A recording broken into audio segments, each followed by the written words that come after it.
I just ran over a giant pothole. I barely felt anything. This is a car that I could totally live every day with. Hey guys, James here. Welcome back to my channel. If you're new here, this channel is all about sharing my love of cars and everything related to cars with you guys. Today we are in the Volkswagen ID.4. Now this is a really quick test drive. It's all of 15 minutes. So I'm gonna do my best to just give you my first impressions. This is not a full review by any stretch of the imagination, and but I think it's worth it to just share with you my thoughts. And if you're really interested in doing one of these test drives, check out the VW ID.4 Roadshow program and see if they're coming to your city. They're coming to a lot of cities around the country, and so just check it out. As you may know from watching other videos on my channel, I used to have an e-Golf and I loved it. It was a fantastic car.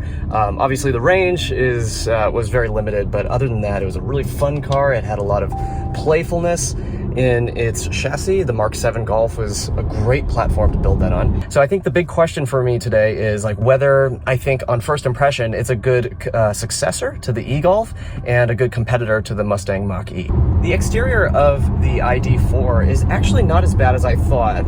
When I saw it in person, I actually felt that it looks a little bit sharper, a little bit more chiseled than it does in videos and pictures, particularly the back and the sides. The front is a little bit too smooth, if you know what I mean. It's just like large expanses of sheet metal that don't have a lot going on. So, but the sides and the back, I was pleasantly surprised by.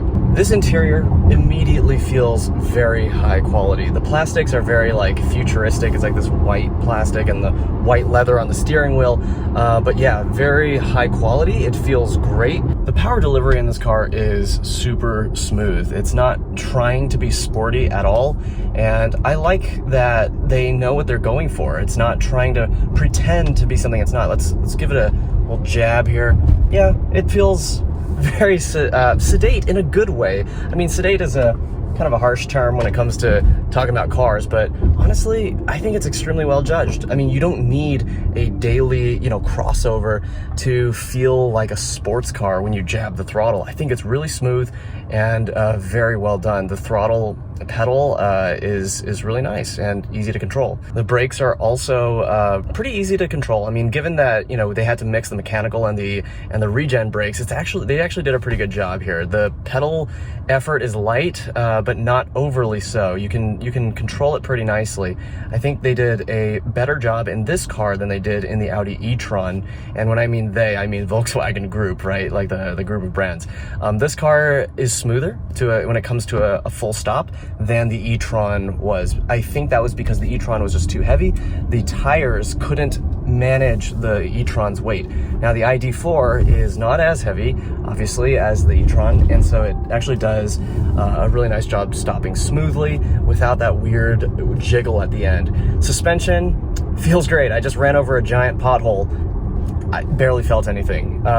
This is a car that I could totally live every day with. I'm very pleasantly surprised. All right, let's toss it into this corner here.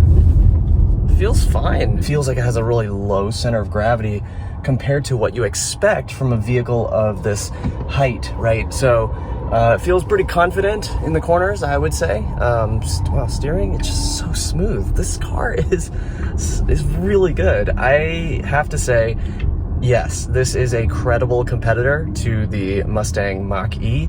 Very different kind of mission, right? The Mach E is there for style, for sportiness. This car is kind of the everyday cousin to that. Not cousin, but you know what I mean. It's the everyday vehicle that you could live with even if you have a small family. I'm impressed. Does this feel like a more mature e-Golf? I have to say yes. It has a lot of the same DNA in the driving experience.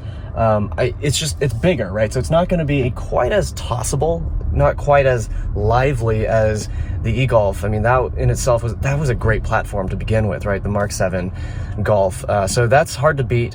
But this really feels like the bigger version of that, right? It retains the ability to have some fun, while being overall a very good, smooth, quiet, daily car.